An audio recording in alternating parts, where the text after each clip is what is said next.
सद्बुद्धि, सन्मार्ग और कार्य का संकल्प देना, अडिग रहे विश्वास तुम पर, ऐसा अंतः कर देना, मेरे हृदय में आने में तुम्हें कोई संकोच न हो।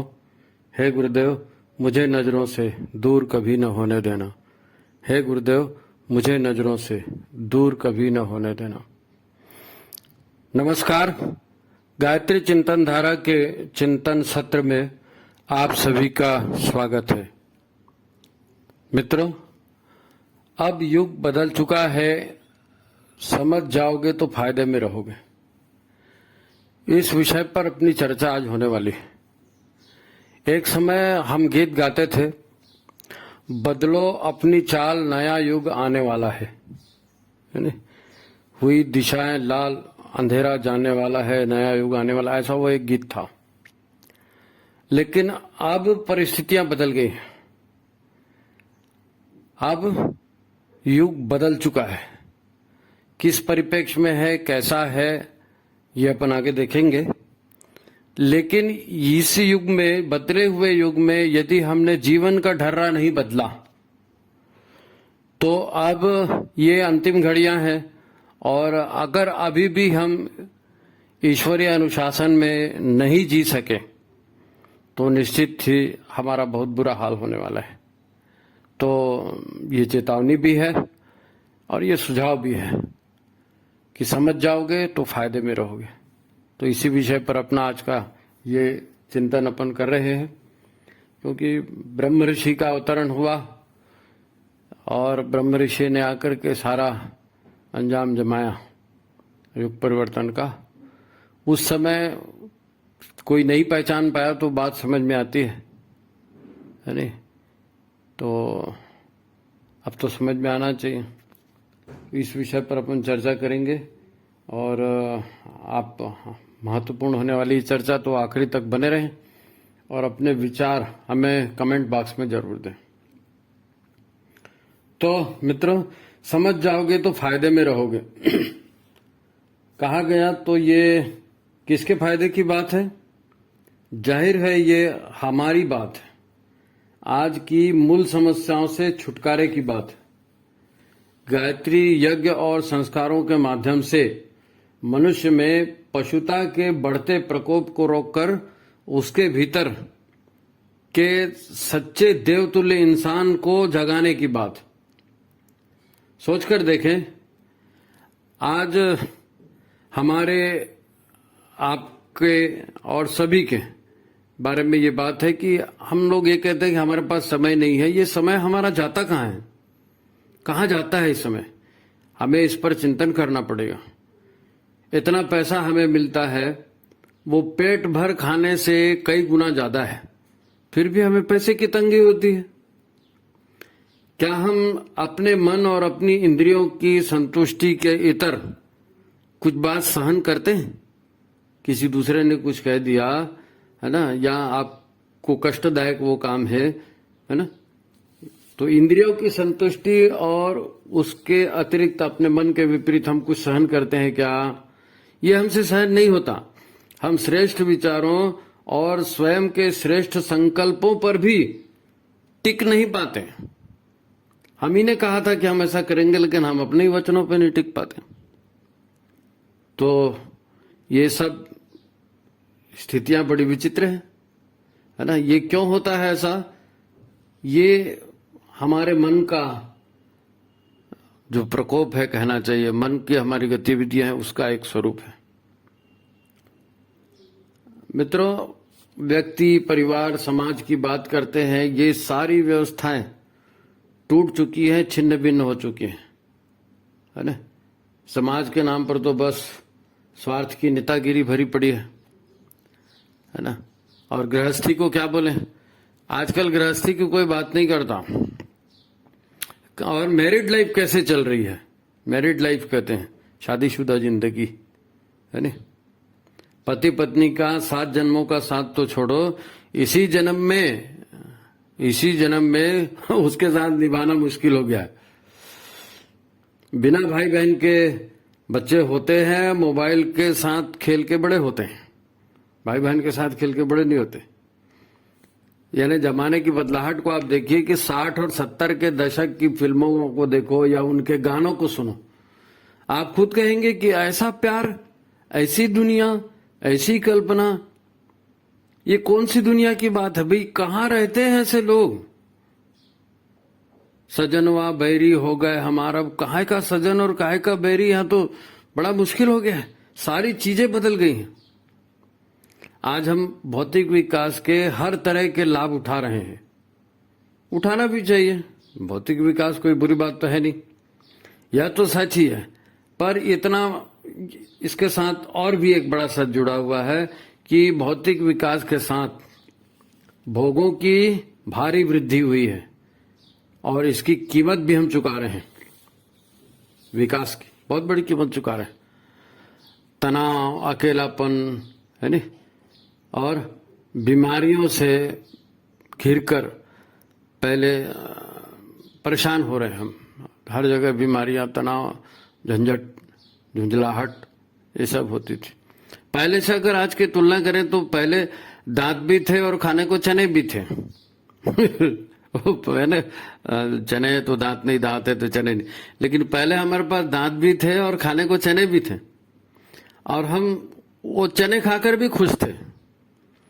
आज खाने की इच्छा होती है, हमारे सामने रसगुल्ले हैं, हमारे सामने पिज्जा है, पर डॉक्टर खाने को मना करता है।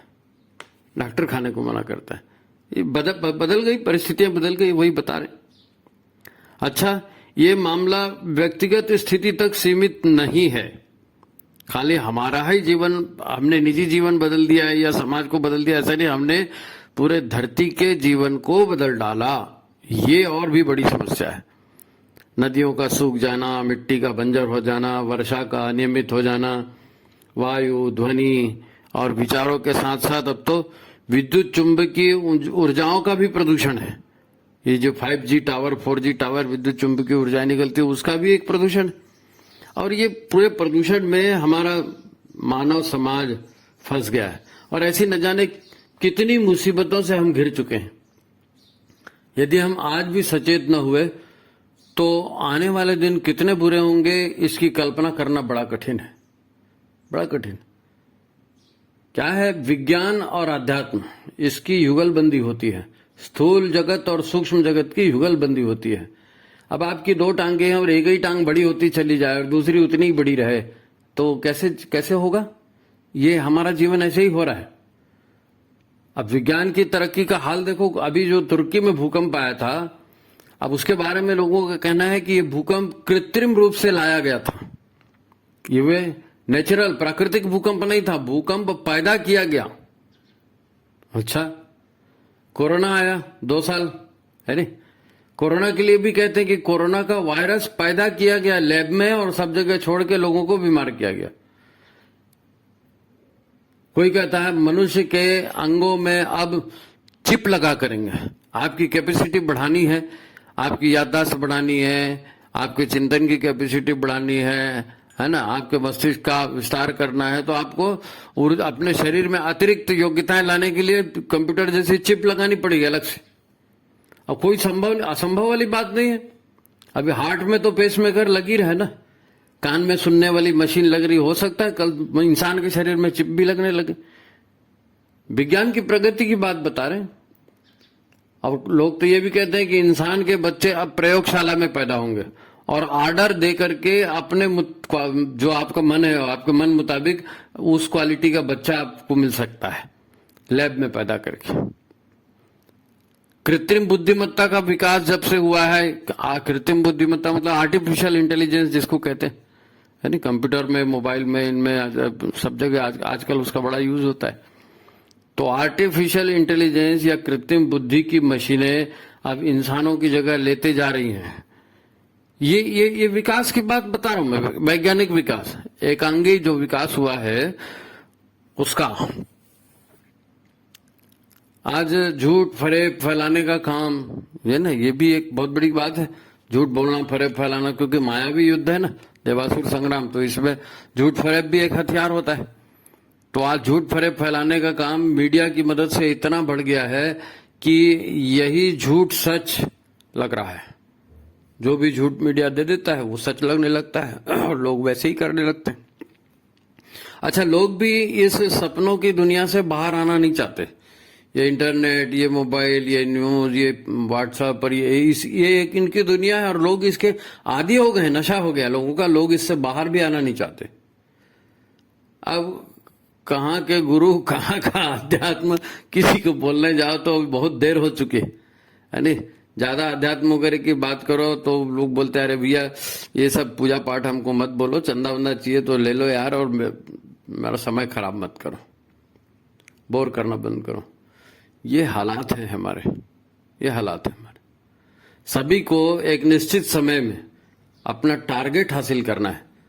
कोई भी क्षेत्र हो, व्यापार का क्षेत्र हो, शिक्षा का क्षेत्र हो, समाज सेवा का भी क्षेत्र हो, उसमें भी लोग टारगेट बनाते हैं। टारगेट, अब वो टारगेट को फुलफिल करना है बड़ा मुश्किल, बड़े तनाव का काम है। इसीलिए समय किसी के पास नहीं है, किसी के पास सुनने समझने के लिए टाइम ही नहीं है। तो अब क्या होगा आगे? देखो, भौतिक विकास क्या है, भौतिक विकास क्या है और एकांगी भौतिक विकास से कितना नुकसान हो सकता है, ये हमको समझना पड़ेगा। और भौतिक विकास के अलावा दूसरी दो दुनिया है, अभौतिक दुनिया है, सूक्ष्म जगत की दुनिया है, उसको भी समझना पड़ेगा, है नी? यहाँ भौतिक विकास में क्या है? भौतिक विकास किसको कहते हैं? भौतिक विकास मन की दुनिया है। हमारा मन करता है भोगों का, सुविधा का, है ना? तो ये इसके हिसाब से फिर उसके साधन जुटाए जाते हैं और एक भौतिक उपकरणों के माध्यम से सब कुछ किया जाता है। तो ये भौतिक विकास मन की दुनिया कहलाता है। यहाँ मनोरंजन है, भोग है, आराम है, शानो शौकत है ना? और कंपटीशन है, पाने की दौड़, और अहंकार, ईगो, मेरे पास तो ये है, मैं ये कर सकता हूं। तो आदमी को थोड़ा सा बड़प्पन, क्योंकि आपका बड़प्पन कोई देखना सुनना तो नहीं चाहता, लेकिन आपको ऐसा लगता है कि लोग हमारा सम्मान करें, हम बड़े हैं तो हमारा इज्जत करें। तो ये मन की दुनिया है ना? स्थूल संसार है जो माया कहलाता है, इसी को माया भी कहते हैं। यहां मनुष्य के लिए नशे जैसी हालत है, सम्मोहन जैसी हालत है। यहां फिसलते जाने की सुविधा है, सोचना समझना कोई नहीं चाहता, फिसलते जाने की सुविधा है। जीवन की जो है वो स्थिति ऐसी हो गई है कि लोग छटपटा रहे हैं इस मायाजाल, है नी? लेकिन इस मायाजाल में छटपटाने के बाद भी इससे बाहर आने की कोई हिम्मत नहीं करता। उनसे कहो कि इस दुनिया के रीति रिवाज छोड़ दो और आप जरा शुद्ध सात्विक हो जाओ, तो वो भी उनसे नहीं होता। तो इस भौतिक दुनिया के इतर, भौतिक दुनिया के अलावा सूक्ष्म जगत और भी है, और उस जगत में क्या होता है? वो जगत इसी जगत में है, उसका डायमेंशन अलग है, सूक्ष्म जगत। तो इस सूक्ष्म जगत में चेतना और सूक्ष्म ऊर्जाओं का साम्राज्य है। अरे, चेतना और सूक्ष्म ऊर्जाओं का साम्राज्य। हम पदार्थों, जीवों, परिस्थितियों को बदलते हुए देखते हैं ना, हमें लगता है कि परिवर्तन अपने आप होते हैं। बीज से पौधा बन जाता है, पौधा वृक्ष बन जाता है, अंडे से कीड़े बन जाते हैं, पक्षी बन जाते हैं, दो मानव शरीर मिलकर नया शरीर बना लेते हैं। तो भौतिक जगत यह मानता है कि पदार्थों में परिवर्तन भौतिक और रासायनिक क्रियाओं का ही परिणाम है। हाँ है, परंतु ये अधूरी बात है। केवल रासायनिक क्रिया नहीं है जीवन, अधूरी बात है। वास्तव में परिवर्तन बायोकेमिकल, बायो इलेक्ट्रिकल शक्तियों से प्रत्यक्ष होते हैं। बायो इलेक्ट्रिकल, बायो चीज यहां पर जुड़ गई, जैविक, जीवन, मन, भावना, संकल्प जैसी सूक्ष्म शक्तियां प्राण शक्ति के सहयोग से ये परिवर्तन करती हैं। मन भी सूक्ष्म शक्ति है, भावना भी सूक्ष्म शक्ति है, संकल्प भी सूक्ष्म शक्ति है और प्राण भी सूक्ष्म शक्ति है। इनके माध्यम से ये परिवर्तन होता है। हमको ऐसा लगता है रासायनिक है, केवल रासायनिक नहीं है ना? केवल रासायनिक नहीं। ये ज्ञान का पूरा क्षेत्र सूक्ष्म जगत का क्षेत्र है। हमें शरीर कार्य करते हुए दिखता है, परंतु ये कार्य तभी होते हैं जब हमारा मन आदेश देता है। मन किसको आदेश देता है? मन आदेश देता है बुद्धि को कि भैया जरा देख के देखो ये करना है क्या। बुद्धि अनुमति देती है, हाँ कर सकते हैं। तो चित्त, हमारा ध्यान जो इधर लग जाता है कि हाँ ये काम कर सकते हैं, करना है, तो फिर वहां प्राण ऊर्जा का प्रवाह चालू हो जाता है। प्राण ऊर्जा, अब प्राण ऊर्जा लगने से वहां पर एक एकाग्रता बनती है, मनुष्य काम करता है और सफलता मिलती है काम करने के बाद, है ना। तो मनुष्य का अहंकार या अहम भाव, है ना, मेरी ये जरूरत है, मुझको ये चाहिए, मैं ऐसा करूंगा, तो यहां से प्रश्न चालू होता है ना। फिर बुद्धि कहती है कि हाँ ठीक है कर सकते हो, है ना। फिर मन उसको यहाँ जो है मन के साथ चित्त जुड़ जाता है बुद्धि और देने के बाद, तो एकाग्र चित्त होने से प्राण शक्ति वहां जुड़ जाती है, तो अब परिवर्तन होता है ना। चेतना या आत्म तत्व, है ना, ये एक और चीज है।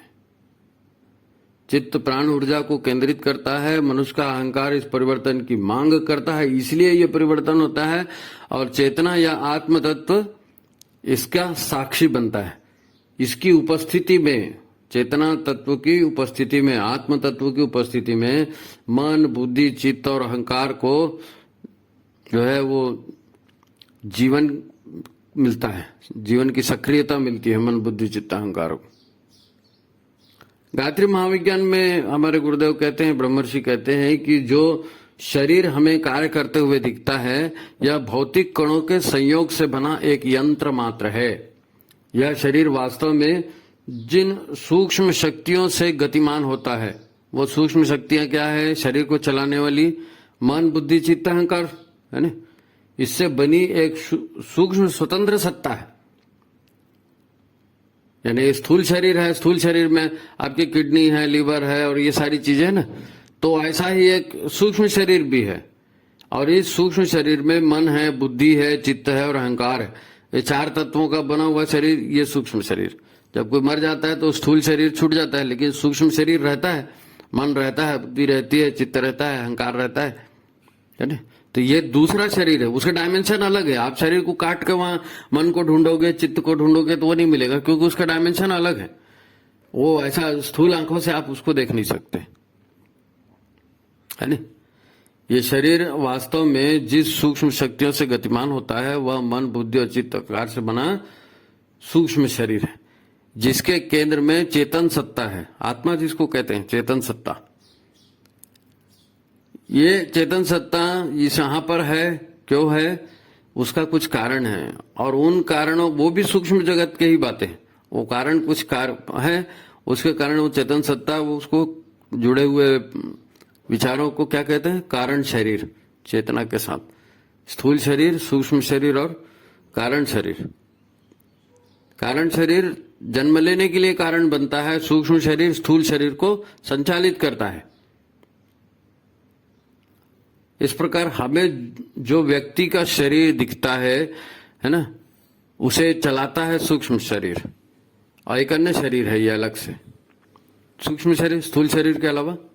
मैं ये बात को रिपीट कर रहा हूं, आप ध्यान देंगे कि हम क्या हैं, मैं क्या हूं, क्योंकि ये प्रश्न आएगा। तो मैं स्थूल शरीर हूं, मैं सूक्ष्म शरीर हूं और मैं कारण शरीर भी हूं, मैं केवल स्थूल शरीर थोड़ी हूं। ये सूक्ष्म स्थूल शरीर और सूक्ष्म शरीर की भिन्नता हमको समझनी पड़ेगी, है ना। सूक्ष्म शरीर है और ये सूक्ष्म ऊर्जाओं और कर्म के संस्कारों से बना है। सूक्ष्म शरीर किससे बना है?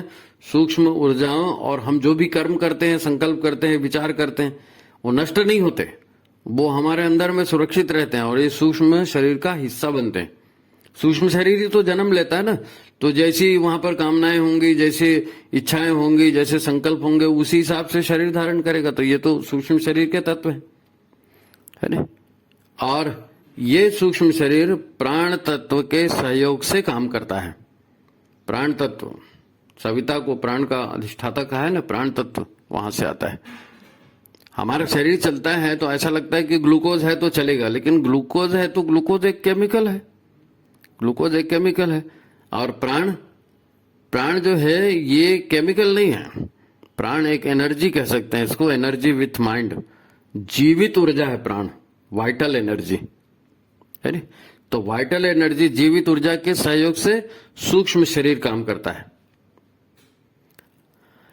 ये कारण शरीर जिसको आत्म तत्व या आत्मा कहते हैं, उसके उपस्थिति में ये काम होता है। अगर वो चेतन तत्व नहीं रहेगा, आत्म तत्व नहीं रहेगा, तो ये सिस्टम काम नहीं करेगा। ये सब याद दिलाने का मुख्य कारण क्या है? याद दिलाने का मुख्य कारण है कि हमारी आज की सारी मुसीबतों और समस्याओं को पैदा करने वाली जो सत्ता है वो हमारा सूक्ष्म शरीर है। हमको ये समझ में आना चाहिए। हम जो मुसीबत में हैं या परेशानी अनुभव कर रहे हैं या हमको दर्द होता है, इंसल्ट फील होता है या खुशी होती है, तो कौन अनुभव करता है इसको? इसको हमारा मन अनुभव करता है। मन यानी सूक्ष्म शरीर अनुभव करता है। जो मन क्या करता है? मन इंद्रियों के माध्यम से शरीर से जुड़ा रहता है ना? इंद्रियों के माध्यम से शरीर जुड़ा रहता है और विचारों और भावनाओं से हमारे शरीर को कार्य करने के लिए मजबूर करता है। मन ही तो मजबूर करता है। मन में विचार पैदा होंगे, मन में भावनाएं पैदा होंगी तो शरीर को आदेश दिया जाता है कि हाँ भाई ऐसा करना है। बुद्धि अनुमति देती है। ये सिस्टम है ना। इंद्रियों से मिलने वाले सुख और दुख को ही ये मन जो है अपना सब कुछ मानता है। मन की दुनिया है ना। इंद्रियों से मिलने वाले सुख और दुख को ये अपना मानता है। बुद्धि को इसी ने उलझा कर रखा है। हम सोच समझ करके अच्छा काम भौतिक जगत से हट करके कुछ आध्यात्मिक, कुछ सार्वजनिक लोकहित का काम भी कर सकते हैं, लेकिन मन लगेगा तब ना। मन इसी में उलझा रहता है, सुख में, दुख में, इंसल्ट में और फलाने में। ये ऐसा हो गया तो अच्छा काम है, हाँ ठीक है, लेकिन करेंगे बाद में। वो बाद में फिर कभी नहीं आता क्योंकि मन को टाइम ही नहीं मिलता। मन वहीं लगा है ना।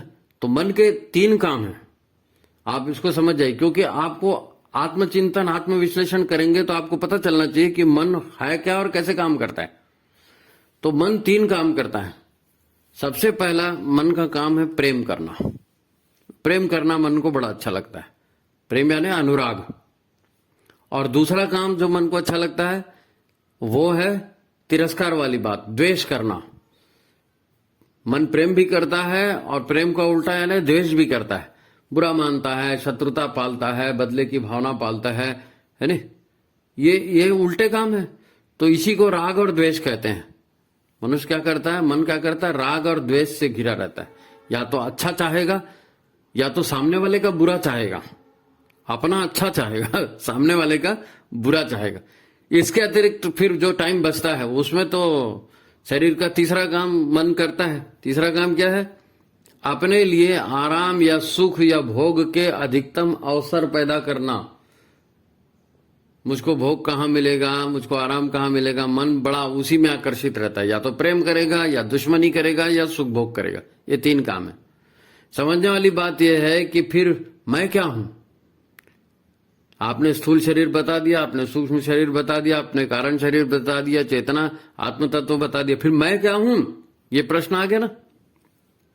अभी तक हम अपने शरीर और अपने मन को ही मैं मानते आए हैं, है ना। अपने शरीर और अपने मन को ही हम मैं मानते हैं। लेकिन ये सिर्फ हमारे शरीर के 2 अलग अलग आयाम मात्र हैं। एक भौतिक है, दिखता है, वो शरीर है। दूसरा दिखता नहीं है पर करने वाला असल में वही है, वो मन है। और तीसरा चेतन तत्व है जिसके बिना न तो मन का अस्तित्व है और न ही मन काम कर सकेगा चेतना के बिना। शरीर हमारा एकमात्र दृश्य आयाम है ना। इसीलिए शरीर का ज्यादा महत्व होता है क्योंकि शरीर, आंखें तो शरीर को ही देखती है ना। शरीर हमारे अस्तित्व का एकमात्र दृश्य आयाम है। शरीर बनता है माँ के गर्भ में, उसके आहार से, है नी। वो जो आहार खाती, भोजन खाती, उसी से हमारा शरीर माँ के गर्भ में बना है। फिर हम बाहर भी आते हैं तो यही अन्न अनाज खा करके ही तो ये 60-70 किलो का जो भी एक आकार खड़ा हो गया, ढांचा खड़ा हो गया, ये शरीर बन गया ना, आहार से ही बना। जिसमें पृथ्वी, जल, वायु, अग्नि, आकाश, पंच तत्व की बात करते हैं ना, तो ये तत्व इनमें देखे जा सकते हैं स्थूल शरीर। इसे एक तरह से स्थूल शरीर को जो है एक तरह से हम अन्न की गठरी कह सकते हैं। अन्न से बना, पृथ्वी तत्व से बना, जल से बना, ये एक ढांचा है, ये एक यंत्र है जो मन इसको संचालित करता है और ये यंत्र काम करता है नी। इसी का नाम होता है कि नाम किसका होता है? शरीर का। गोत्र किसका होता है? शरीर का। जाति शरीर की, वंश शरीर का। और जो डिग्रियां हासिल होती है, जो धन दौलत कमाता है, मान प्रतिष्ठा कमाता है, वो मान प्रतिष्ठा मन से जुड़ गया और बाकी ये सारी चीजें शरीर से जुड़ी है। तो शरीर और मन, स्थूल शरीर और मन शरीर, स्थूल शरीर और सूक्ष्म शरीर, इसी से शरीर की पहचान बनती है। हमारा पहचान माने अहंकार। मन भी इसी सूक्ष्म शरीर का ही एक आयाम है। मन बुद्धि चित्त अहंकार है ना, तो मन सूक्ष्म शरीर का ही एक आयाम है। शरीर से जैसे किया जाता है, शरीर से जो हम सोचते हैं, जो हम शरीर से कर्म करते हैं, वो उसके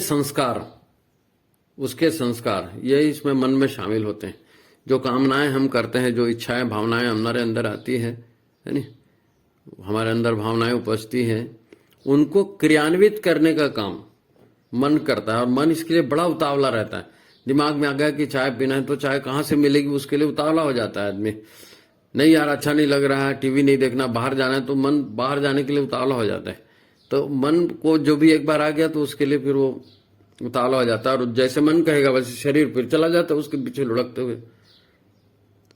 हम मानव हैं और हमारे सुख दुख, मुसीबत और परेशानी, तनाव, क्रोध, झुंझलाहट आदि सारी बातों का संबंध हमारे अन्नमय शरीर और मन शरीर से है। जब तक हम अपने आप को अन्नमय शरीर और मन, है ना, मन यानी मन के साथ जुड़े हुए सारे जितने डॉक्टर, इंजीनियर, व्यापारी, ये मन के जितने भी आकार बना के रहे आकार, ये मन के साथ जुड़े हुए तत्व हैं। तो हमारा अन्नमय शरीर और मन यही मुख्य दिखने वाला अस्तित्व है।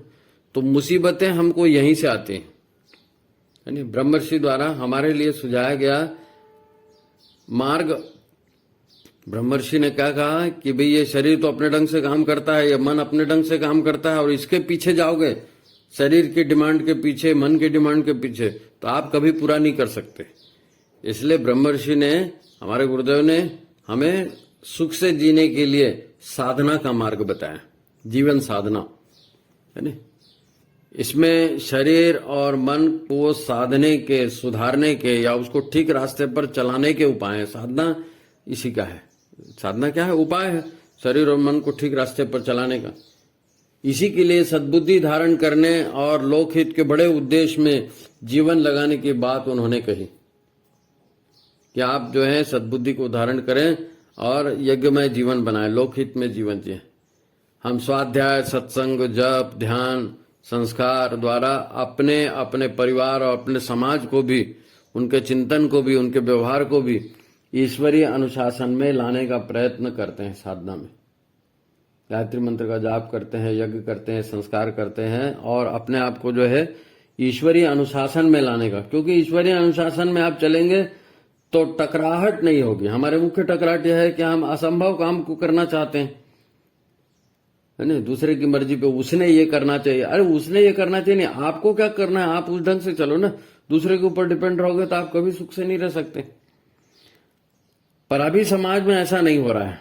अभी समाज में तो हर व्यक्ति परेशान है, परिवार टूट रहा है, समाज नेतागिरी का अड्डा बन गया है, और भौतिक स्वार्थ की आंधी में सारा वातावरण, सारा पर्यावरण पूरा विषाक्त हो गया है।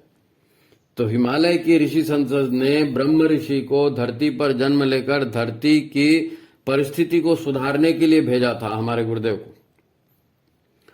तो वह इसीलिए कि आने वाले वर्षों में धरती पे वातावरण और भी खराब होने वाला है ना। विषाक्तता इतनी बढ़ जाएगी आगे चल के कि मनुष्य दुख और परेशानियों के चलते नारकीय जीवन जीने को मजबूर हो जाएगा। ये धरती नर्क जैसा बन जाएगी। ये होने की संभावना थी। उन्होंने ऐसी स्थिति को आने से रोकने के लिए ही जन्म लिया। ब्रह्मर्षि का धरती पर अवतरण क्यों हुआ? कि धरती नरक जैसी मत बन जाए, स्वर्ग जैसी बने, इसके लिए उनका जन्म हुआ। इसीलिए युग निर्माण योजना का सारा विधान उन्होंने रचा, है ना। जितना वो अन्नमय शरीर से कर सकते थे अपने जीवन में उन्होंने किया। परंतु समस्या सारे विश्व की थी। सारे विश्व की चाल उल्टी हो गई थी, सारे विश्व का चिंतन उल्टा हो गया था, और उस उल्टे को उलटकर सीधा करना था और सारे विश्व समाज को सन्मार्ग पर लाना था। अब ये एक अकेले से तो संभव नहीं था, एक अकेले से संभव नहीं था। तो और भी पवित्र आत्माओं का मार्गदर्शन करके उन्हें इस परिवर्तन के कार्य में लगाना था। विश्व व्यवस्था को बदलने के लिए ये बड़ा काम प्रतिभाओं को छांटना और उन्हें परिवर्तन के कार्य में लगाना, ये काम भी गुरुदेव को करना था। तो अपने स्थूल और सूक्ष्म शरीर से तो वो प्रयत्न करते ही रहे, प्रयत्न करते भी रहेंगे। आज हम विश्व में जहां विनाशक शक्तियों का चरम उपद्रव देख रहे हैं, तो हमको कुछ अच्छी बातें भी दिख रहे हैं जो गुरुदेव की सूक्ष्म सत्ता अन्य प्रतिभाशाली लोगों के माध्यम से काम कर रही है। गुरुदेव ने स्थूल शरीर छोड़ दिया ना, छोड़ दिया तो स्थूल ही शरीर, अन्नमय कोश ही तो छोड़ा। बाकी उन्होंने विश्व में प्रतिभाओं को ढूंढा और उनको लगाया इस काम में कि भाई धरती को नरक मत बनने दो, यहां पर स्वर्ग जैसा वातावरण बनाया जा सकता है। ये गलत काम हो रहे हैं, गलत काम को रोकना पड़ेगा। और सारी दुनिया के गलत काम को रोकने के लिए फिर प्रतिभाशालियों को उन्होंने एंगेज किया, उनकी सेवाएं ली, है ना। तो अब हम देख रहे हैं कि अब बड़े पैमाने पर दुष्टों का दमन हो रहा है नी, दुष्ट शक्तियों का दमन हो रहा है। बड़े बड़े साम्राज्य टूट रहे हैं, उनकी अर्थव्यवस्था चरमरा रही है। उन्होंने साधनहीन और पंगु बना दिया है बड़े बड़े देशों को, जिनकी डंके बजते थे प्रतिभा के। आज वो लोग गिड़गिड़ा रहे हैं, भारत के सामने गिड़गिड़ा रहे हैं। बड़ी तेजी से काम चल रहा है। अभी तक अखबार और मीडिया और टीवी और इसी का साम्राज्य चल रहा था, यही लोगों को भड़का रहे थे। तो अब क्या हो गया है, अब इंटरनेट आ गया है। अब छोटे छोटे लोगों के हाथ में मोबाइल आ गया है, छोटे छोटे लोग चैनल बना लेते हैं, वहां से न्यूज प्रसारित शुरू करते हैं। तो कोई किसी की पोल अब दब नहीं सकती। बड़े मीडिया हाउस भले वो समाचार दे ना दें, नहीं, ये गलत काम हो रहा है, इसने गलत काम किया, ये छोटे छोटे लोग फेसबुक से बता देते हैं, इंस्टा से बता देते हैं, यूट्यूब से चैनल डाल के बता देते हैं। बड़े मीडिया की भी काट हो गई। हर तरफ असत्य की बखिया उधेड़ी जा रही हैं। लोगों का काला धन बेकार होते जा रहा है, छापे पड़ रहे हैं, सबका काला धन बाहर आ रहा है। पर्यावरण बिगड़ गया था पेट्रोल डीजल से, तो अब ग्रीन एनर्जी पर तेजी से काम हो रहा है। जल संरक्षण पर काम हो रहा है, मिट्टी के संरक्षण पर काम हो रहा है, क्योंकि जल भी गायब होते जा रहा था, मिट्टी की उर्वरता भी खत्म होते जा रही थी। बड़े पैमाने पर ये सारे काम हो रहे हैं। और कोरोना जैसी बीमारी आई तो अब लोग भी योग प्राणायाम और सात्विक जीवन का महत्व समझ गए हैं। अब जो नहीं समझे हैं वो, जो समझ गए वो लाभ उठा रहे हैं, लेकिन जो नहीं समझे वो फिर लाइफस्टाइल की बीमारियों से ग्रस्त भी हो रहे हैं। सभी को वही बीमारी है लाइफस्टाइल की, घुटना, कमर, शुगर, बीपी, वो सब लाइफस्टाइल जीवन शैली की बीमारियां। आप सुधर जाओ भाई, ढंग से रहोगे तो रहोगे, नहीं रहोगे तो यही सब बीमारियां पड़ेंगी, है ना। लोगों को मानवीय मूल्य अब समझ में आ रहा है। परिवार टूट रहे हैं, अकेलापन पड़ रहा है, तो लोग अब अपने व्यक्ति को खोज रहे हैं। मेरा अपना कौन है, कहां से कहूं मैं पीर, है नी। अपना दर्द कहने के लिए भी मानवीय मूल्यों को समझ रहे हैं, लोगों के महत्व को समझ रहे हैं, अच्छे आदमी की इज्जत कर रहे हैं। ये सब समझ में आ रहा है लोगों को। ये सब दिख रहा है, दिखेगा किसको दिखेगा, जो निष्पक्ष होकर समाचार ढूंढेंगे। क्योंकि प्रचार, मीडिया का प्रचार तो अभी भी चल रहा है, तो आप अगर उधर ध्यान ही नहीं दोगे तो आपको अपने आप थोड़ी समझ में आएगा जी। ऐसे समाचार आपको ढूंढने पड़ेंगे। भरे पड़े हैं समाचार नेट में, लेकिन ढूंढेंगे, जो देखेंगे, कोशिश करेंगे, अपने पूर्वाग्रह हटाएंगे। पहले से सोच के बैठे हैं कि दुनिया का कुछ नहीं हो सकता, तो आप देख ही नहीं रहे हो, जो हो रहा है वो कैसे दिखेगा, है ना। तो बदलाव की प्रक्रिया को देखने समझने का प्रयत्न करना पड़ेगा। देवासुर संग्राम अभी खत्म नहीं हुआ है भाई, है ना। आसुरी शक्तियां अपनी आखिरी जोर आजमाइश कर रही है, आखिरी जोर आजमाइश। अभी आप कहोगे युग परिवर्तन हो गया है, तो लोग कहेंगे कहां हो रहा है जी, वो तो ये कर रहा है, वो तो ये कर रहा है। तो वो ये कर रहे हैं, वो आखिरी आजमाइश है। इसके बाद कोई फांसी के फंदे पे जाएगा, कोई मरेगा, कोई जेल में जाएगा, कुछ न कुछ होगा, है ना। इसलिए अभी भ्रम की स्थिति बनी हुई दिखती है। दरअसल अपनी समस्या यह थी कि परिवर्तन के पुरोधा कौन होंगे। युग निर्माण की असल समस्या यही थी कि सारी दुनिया का सिस्टम, इतनी बड़ी दुनिया, इतना बड़ा सिस्टम, ये बदलेगा कौन। और वो आदमी छाटे जा रहे थे, इसलिए समय निकल गया। अब वो प्रतिभाएं गुरुदेव ने ढूंढ ली हैं, प्रतिभाएं सारे विश्व में फैली हुई हैं, और वो सारे मिलकर काम भी करने लगे हैं। ये सब धर्म की ओर से लड़ रहे हैं, तो धर्म की तो जीत होती ही है निश्चित, जो धर्म की ही विजय होगी, सफल होंगे। हिमालय की ऋषि सत्ता और देव शक्तियां सब इन परिवर्तनकारी शक्तियों का साथ दे रही है। सब लोग मिलकर प्रयत्न कर रहे हैं ना, संघे शक्ति कलयुगे, सब लोग मिलकर के, देव शक्तियां, प्रतिभाशाली मनुष्य और ये सारे अच्छे लोग मिलकर काम कर रहे हैं। गंभीर प्रश्न यह है कि इन सारी परिस्थितियों में हम खुद क्या कर रहे हैं, क्योंकि शीर्षक क्या था, शीर्षक यही था कि समझ जाओगे तो फायदे में रहोगे। तो कौन फायदे में रहेगा? हम ना। तो हमारे लिए यह आह्वान है कि इतनी सारी स्थितियों में अब खुद अपने बारे में सोचें कि हमारी स्थिति क्या है। हम एक गीत गाते थे पहले, आओ मन में बसा ले श्री राम को और तन से करें प्रभु काम को। क्या हमें भी अभी कोई शक है कि ये दुनिया नहीं बदली या नहीं बदल रही है? कोई दुविधा है अगर, तो वो इसलिए है कि हम अभी भी अपने आप को अन्नमय शरीर और मनोमय शरीर ही मान रहे हैं। मन के माया जाल में फंसे हैं, इसलिए आपको विश्वास नहीं हो रहा है नहीं? इसी को ब्रह्म ऋषि ने क्या कहा था, गुरुदेव ने क्या कहा था? भटका हुआ देवता। हम लोग कौन है? हम गुरुदेव के शब्दों में भटका हुआ देवता। तो उस भटक को सीधा करने की बात थी ना। अब यदि ब्रह्म ऋषि ने जो काम हमें दिया है वो हम ठीक से नहीं कर रहे हैं तो करना चाहिए, है ना? युग परिवर्तन के महाकाल के इस ताने बाने को अभी भी अगर हम समझ नहीं पा रहे हैं और अन्य सांसारिक लोगों की तरह केवल शारीरिक सुख और पेट प्रजनन के काम में ही लग रहे हैं, तो भाई भगवान बचाए, फिर तो बर्बाद होना तय है। ये आखिरी चेतावनी है, क्योंकि ब्रह्म ऋषि ने हमें दीक्षा देकर जो जीने का तरीका बताया था, गुरुदेव ने जो एक संक्षेप में एक लाइन में कहे तो जीने का क्या तरीका बताया था? आत्मनाम मोक्षार्थम जगद हिताय च। आपको अपने आप के मोक्ष के लिए प्रयत्न करना है और संसार के हित के लिए प्रयत्न करना है। आत्मनाम मोक्षार्थम जगद हिताय च, ऐसा आपका जीवन होना चाहिए। हमारी मुक्ति किन बातों से मुक्ति? ये मन की कामनाओं से, वासनाओं से और अहंकार से और इन सारी चीजों से, इन सारी चीज, क्योंकि ये भटकाने वाली बात है, ये कभी आपको सुख नहीं दे सकती। तो इनसे मुक्त तो आपको होना है और संसार के हित के लिए काम करना है। यही तो ब्रह्म ऋषि का संदेश था, है नहीं? स्वतः की माया मोह से मुक्ति की साधना और संसार की बेहतरी के लिए काम। अगर हम इसमें कोताही करेंगे तो महाकाल के लिए हम धरती के लिए अवांछनीय तत्व हैं। महाकाल बोलेगा कि ये धरती का बोझ है, इसको नष्ट हो जाना चाहिए, क्योंकि विनाश आए तो दुष्कृतम, दुष्कृतों का विनाश हो रहा है नहीं? और सहकर्मों के न होने से भविष्य भी अंधकारमय होगा। यदि हम सत्कर्म नहीं करेंगे तो जाहिर है कि अच्छे फल मिलेंगे नहीं, तो भविष्य भी हमारा अंधकार होगा। तब बात वहीं आती है, महाकाल की चेतावनी है, समझ जाओ तो फायदे में रहोगे। और यही समझाने के लिए यह वीडियो बनाया। समझ जाओगे तो फायदे में रहोगे। और फायदा यह है कि मनुष्य जन्म में सद्गुणों का तो विकास होगा ही, पात्रता का विकास होगा ही, और गुरु कृपा और गुरु के अनुशासन में रहेंगे तो भावी जीवन यात्रा हमारी और भी बेहतर बन सकेगी। तो अगर एक बार समझ में नहीं आया तो इसको एक बार और आप सुनिए और लाइक किया करें, शेयर किया करें, है ना? जिन्होंने सब्सक्राइब नहीं किया सब्सक्राइब करें। आप लाइक और शेयर करेंगे तो यूट्यूब इसे ज्यादा लोगों को दिखाएगी। बातें बड़ी महत्वपूर्ण है, हमारे रोजमर्रा की जिंदगी को बेहतर बनाने से संबंधित है ना? भौतिक दुनिया और आध्यात्मिक दुनिया से समन्वय, अपने आप की खोज, है ना?